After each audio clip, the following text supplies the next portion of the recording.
ये काफी दुख की बात है कि WWE में हर रेसलर तरक्की नहीं कर पाता। काफी रेसलर ऐसे होते हैं जिसे WWE तो पुश करना चाहती है और वो पुश करती भी है, लेकिन फैंस की नापसंदीदगी की वजह से उन रेसलर को हटा दिया जाता है। तो आज की इस वीडियो में हम कुछ ऐसे ही रेसलर की बात करेंगे जिसे WWE ने तो काफी पुश किया, लेकिन फैंस को उन रेसलर की कोई परवाह ही नहीं थी, क्योंकि वो उनको देखना ही नहीं चाहते थे। तो आइए जानते हैं आज के इस वीडियो में। Welcome to my YouTube channel sir highlights. तो आइए वीडियो को शुरू करते हैं। नंबर 1 पे आते हैं मीडियन। मीडियन एक पागल सूसेर बनने वाले थे जो कि फ्यूचर बताता हो, लेकिन वो मिस्ट्री ऑफ डार्कनेस के सबसे कमजोर सुपरस्टार थे। और क्योंकि इनकी रिंग परफॉर्मेंस के साथ साथ इनके फिनिशर्स भी कुछ खास नहीं थे, तो इसलिए फैंस उनके साथ जुड़ नहीं पा रहे थे। और यही बात थी कि इनके अक्सर पेपर व्यू मैचेस में शांति छाई रहती थी। और जब इनका मिस्ट्री का सफर खत्म हुआ तो WWE ने इन्हें दोबारा पुश करने की कोशिश की, लेकिन इस मर्तबा इनको मीडियन से हटाकर नेकेड मीडियन बना दिया गया, जो कि इनका एक फनी किरदार था। 2 से 3 हफ्ते तक तो यह किरदार काफी अच्छा रहा और फैंस ने भी काफी इंजॉय किया, लेकिन फिर कुछ अरसे बाद इस किरदार को बोरिंग समझा जाने लगा और WWE को समझ आ गई थी कि फैंस इस किरदार को पसंद नहीं कर रहे, तो बहुत ही जल्द इन्हें हटा दिया जाता है WWE कंपनी से। नंबर 2 पे आते हैं बिग कैश।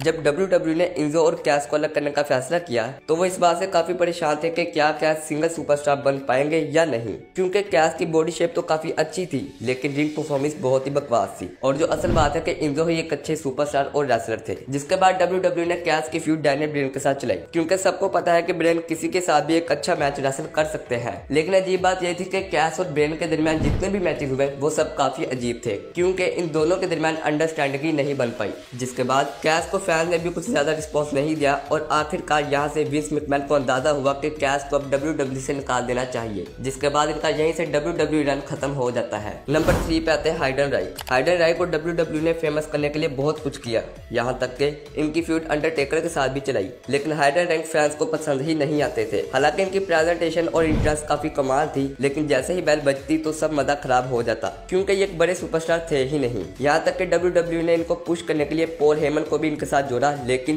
फैंस का इस पर भी कोई अच्छा रिस्पांस नहीं आया। और आखिरकार WWE को ये बात समझ आ गई थी कि हाइडन राइक फैंस को पसंद नहीं आने वाले, क्योंकि WWE ने इनको बेबी फेस भी बनाकर देखा था। और यहीं से WWE को एक अच्छा अंदाजा हुआ और 2006 में इनको कंपनी से निकाल दिया जाता है। नंबर 4 पे आते हैं टोमको। टोमको ने 2004 में टीवी पर डेब्यू किया था और इन्हें क्रिस्टियन के प्रॉब्लम सॉल्वर का किरदार दिया गया था। और ये वाकई एक अच्छा किरदार था जिससे क्रिस्टियन को भी काफी मदद मिली थी। लेकिन जब क्रिस्टियन ना होते और जोनको को अकेले ही कोई सेगमेंट या मैच करना होता तो वो बहुत बुरा होता, क्योंकि लोग उनके साथ जुड़ ही नहीं पाते थे। ये बात 2004 के अनफॉरगिवन पेपर व्यू मैच में साफ हो गई थी, जो कि इनका अब तक का सबसे बुरा मैच साबित हुआ था। WWE ने जोनको को और भी काफी तरीके से पुश करने की कोशिश की, लेकिन कुछ हफ्तों में ये पुश खत्म हो जाता और आखिरकार फैंस को भी ऐसे रेसलर से इंटरेस्ट खत्म हो गया जिसका किरदार एक बॉडीगार्ड से हटकर कुछ था ही नहीं। नंबर 5 पे आते हैं लॉर्ड सुलिवन। ये अभी तक साबित नहीं हुआ कि ट्रिपल एच ने लॉर्ड सुलिवन को NXT में इतना पुश क्यों किया, क्योंकि वो NXT के काबिल ही नहीं थे और सिर्फ एक हील मॉन्स्टर के तौर पर रिप्रेजेंट किए गए थे। सुलिवन रिंग में इतने भी बुरे नहीं थे, लेकिन दूसरे बड़े रेसलर के तौर पर वो कुछ ज्यादा खास भी नहीं थे। 2019 में WWE ने सुलिवन को मेन रोस्टर पर लाने का फैसला किया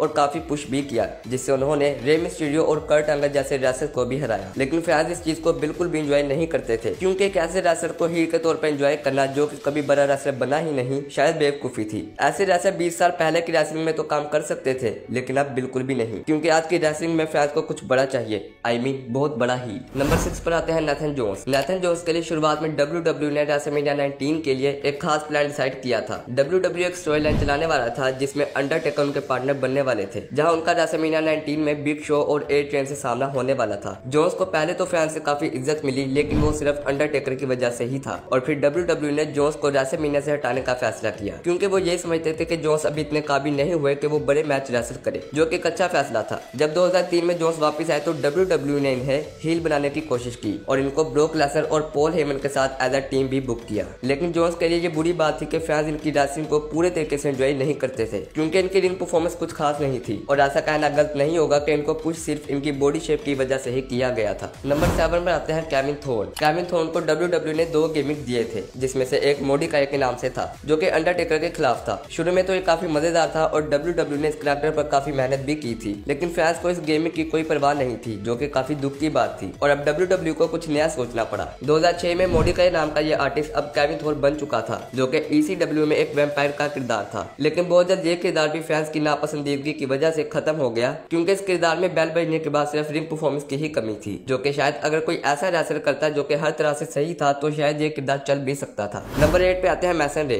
मैसन रे का जब से WWE में डेब्यू हुआ था तो इनकी फीड बटिस्टा के साथ ही चली थी, क्योंकि वो दिखते भी बटिस्टा जैसे ही थे, लेकिन अजीब बात ये थी कि उनमें बटिस्टा जैसी बनावट के अलावा कोई और खूबी ही नहीं थी। बटिस्टा के बाद सीएम पंक से दोस्ती के बाद भी उनका फैंस के साथ रिलेशन कुछ ज्यादा अच्छा नहीं बना, जिसके बाद WWE ने अक्लमंदी की जो कि रेन को NXT में भेजने की थी। ये साफ नजर आ रहा था कि रेन काफी मेहनत कर रहे हैं और इन्हें रिन के साथ प्यार भी है, लेकिन फिर भी ये NXT में भी फेल हो जाते हैं। मेन रोस्टर और NXT में भी फेल होने के बाद इनका यहीं पर रन खत्म हो जाता है और यहाँ पर हमारी वीडियो भी खत्म होती है। तो आई होप आपको वीडियो अच्छी लगी होगी। वीडियो कैसी लगी कमेंट सेक्शन में लाजमी बताइएगा। अच्छी लगे तो लाइक और चैनल को सब्सक्राइब कीजिएगा। मिलते हैं अगली वीडियो में।